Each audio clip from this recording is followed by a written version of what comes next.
Todo mundo tem uma missão, um propósito. E esse propósito é revelado pela sua paixão, pelo que você ama. Alguns amam a música, outros o futebol, o cinema, a pintura.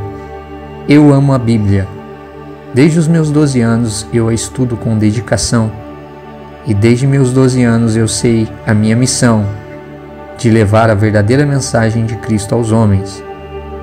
Eu me dediquei para poder ensinar. Estudei o hebraico e o grego, línguas originais das Escrituras. Me formei em direito para poder entender sobre leis e ordem. E fui até Jerusalém para descobrir mais a respeito das Escrituras e sobre a vida do homem mais importante que já pisou nesse planeta, Yeshua. Aqui o chamamos de Jesus.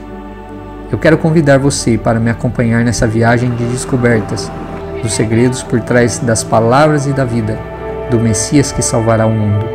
Eu sou o Rafael e esses são os segredos da vida de Jesus.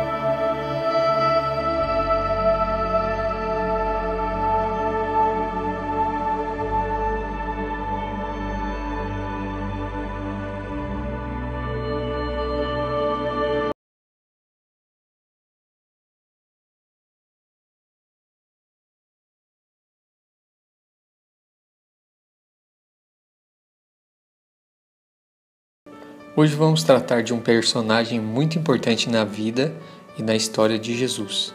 Hoje vamos falar sobre João o Batista. A Bíblia narra que João era 6 meses mais velho que Jesus. É bem provável que João tenha nascido na festa da Páscoa, em Pêssar, momento em que os judeus esperavam a vinda do profeta Elias. João era de família e linhagem sacerdotal.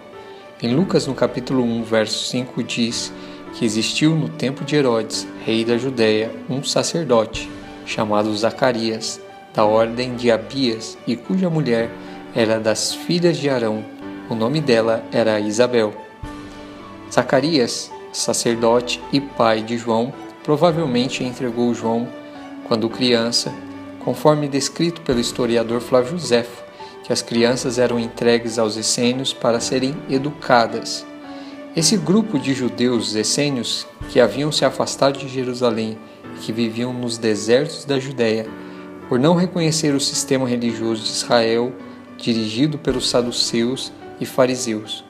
Os essênios eram considerados como mais um partido religioso ao lado dos saduceus, fariseus, zelotes, zadoques e herodianos. Os essênios davam ênfase à observância minuciosa da lei, mais até do que os fariseus. Os participantes dessa seita deveriam entregar todos os seus bens para serem divididos entre o grupo. Ninguém era mais rico ou mais pobre. Todos viviam em iguais condições. Eles acreditavam que o homem era o verdadeiro templo de Deus, pois Deus não habitava em lugares feitos pelas mãos dos homens, mas sim as coisas vivas, e que as ofertas a Deus eram o partilhar da comida para com os famintos. O nome essênio procede de uma palavra hebraica que significa santo, justo. É bem provável que outros judeus o chamassem assim, mas que eles rejeitassem essa identificação.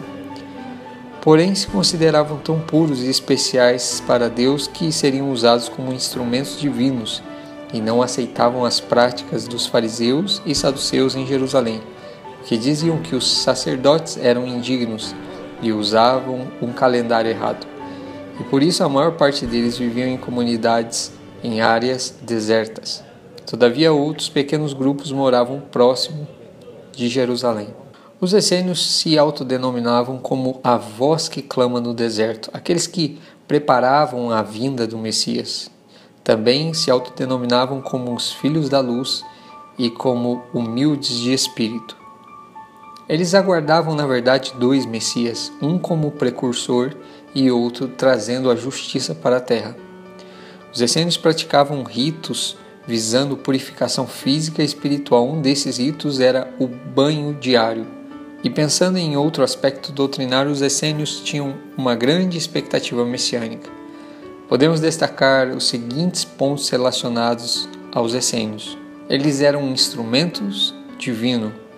Eles rejeitavam as práticas religiosas. Eles viviam isolados. Eles tinham banhos de purificação. Eles viviam em comunidade. Eles tinham expectativa messiânica. Esses pontos são identificados com a vida de João Batista da seguinte maneira: João Batista se via como um instrumento divino, como a voz do que clama no deserto, exatamente como os essênios se autodenominavam. João Batista rejeita os religiosos de sua época, os chamando de raça de víboras. João Batista vivia no deserto. João Batista batizava as pessoas no Rio Jordão. Eu batizo com água. João Batista ensinou o compartilhar dos bens. Quem tiver 2 túnicas, reparta com quem não tem, e quem tiver comida, faça o mesmo. E João Batista tinha uma grande expectativa messiânica. Ele disse: e toda a carne verá a salvação de Deus. Também disse: mas vem o que é mais poderoso do que eu. Entretanto, João em algum momento rompeu com os essênios e suas doutrinas. Na verdade, a narrativa bíblica mostra que João era para ser provavelmente o sumo sacerdote daquela época. Em Lucas, no capítulo 3, verso 2, diz assim o texto: sendo Anás e Caifás sumos sacerdotes, veio a palavra de Deus a João, filho de Zacarias, no deserto. Perceba que Anás e Caifás eram sumos sacerdotes, colocados por Roma, pois os romanos sabiam que só podiam influenciar os judeus através da religião. E o texto diz que Deus falou a João, filho de Zacarias, no deserto. Perceba que Deus não estava no templo, mas sim no deserto, com João. Por isso, talvez João teria analisado Jesus como o Cordeiro de Deus que tira o pecado do mundo. Somente o sacerdote avaliava o cordeiro para o sacrifício, e foi o que ele fez, apresentando Jesus para ser sacrificado em substituição dos nossos pecados. Em Mateus, no capítulo 11, verso 8 ao 10, diz assim o texto: sim, que foste ver? Um homem ricamente vestido? Os que trajam ricamente estão nas casas dos reis. Mas então que fostes ver? Um profeta? Sim, vos digo eu, e muito mais do que um profeta. Veja essa clara referência de que João era mais que um profeta. Em Lucas, no capítulo 7, verso de número 28, diz assim o texto: e eu vos digo, entre os nascidos de mulher, ninguém é maior do que João. Além do mais, o batismo era uma forma de transferência de sacerdócio.